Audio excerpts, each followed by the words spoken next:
That's a, CJ, can you talk about what was different in the second half? You guys were like near perfect in the first half. Did they make any adjustments, or what was the difference in the third quarter for the offense? Yeah, first of all, I just want to give all glory and praise to my Lord and Savior Jesus Christ. Just a great opportunity, to play against a really tough Buffalo Bills team. But yeah, the first half, went really well. We're moving the ball like we wanted, running the ball. In the second half, man, we weren't not moving the ball. We were just shooting ourselves in the foot again, just taking penalties. I missed a couple reads on my throws. And had the turnover, the 2 turnovers. So, when you play like that, you give them opportunity to come back, and they made some adjustments, started taking away a lot of our passing. But at the same time, like, they weren't taking away everything. I got to be better and just get through my progressions. But all in all, you learn with a dub, and that's the most important thing about it. You and Diggs have become really tight. You guys are like a brotherhood bond. What did it mean to get the win for him in a game like this?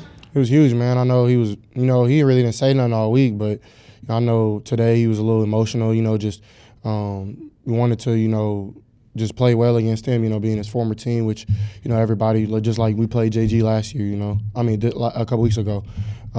So, it's a lot of, emotions that go through that, but he did a good job by just not letting his emotions affect his play, and really I thought he played really great, was really sound, and I thought he played amazing. So definitely just happy that, he's happy with his dub.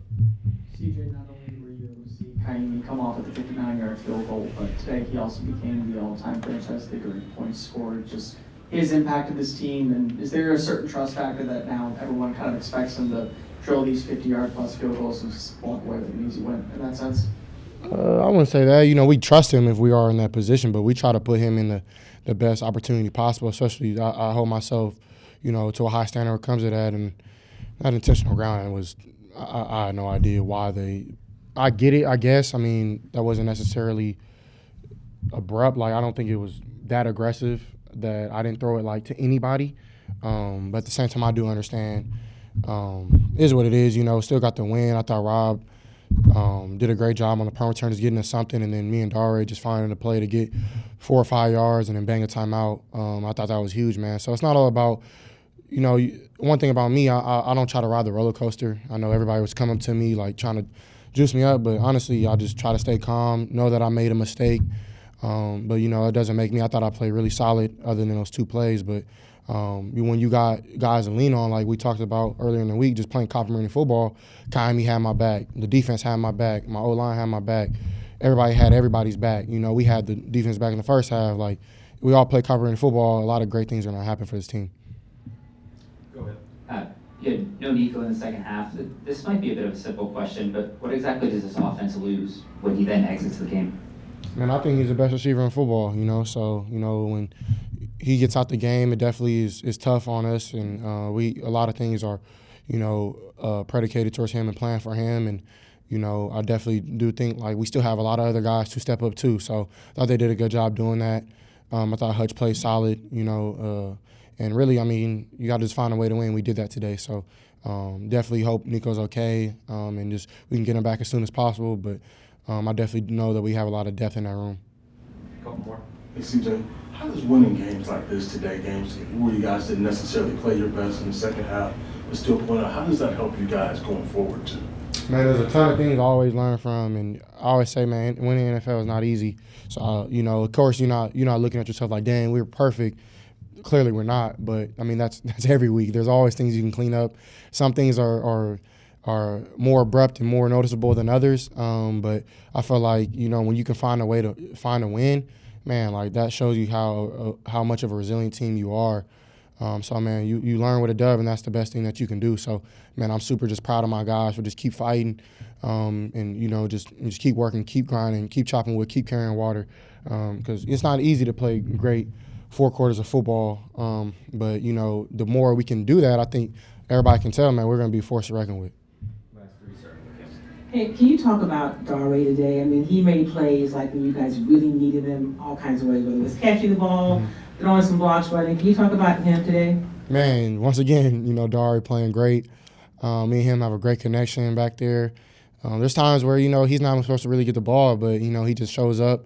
And, I thought it was a very great heads-up play to get the first down, get down, make them burn a timeout. And I mean, I don't think they had any timeouts at that point, and the clock just kept rolling. So I thought it was super cool just like to get him going once again. And, I think he's going to be a great addition to this team. I mean, he's been great since last year, kicking field goals. Like, he's really all appliance. Like, he does everything you ask him to do and does it with a smile on his face. So, man, and he's a brother, like somebody I'm really close to. I love him to death, a great guy. You got a baby on the way. I can just go on about Dari. I love Dari. So, playing big for us right now. You talked about having things to learn from this game, and you also talked about having your back.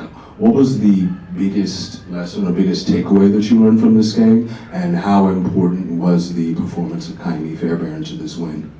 Looking back, I got to watch the tape. I thought I played really good, took the completions, took my shots when they were there. I think you can always go back and be like, I want these 3 plays back, these 4 plays back, but I look at, myself in the mirror and know, like, man, I'm still that guy. Like, I'm still confident no matter what mistake I make.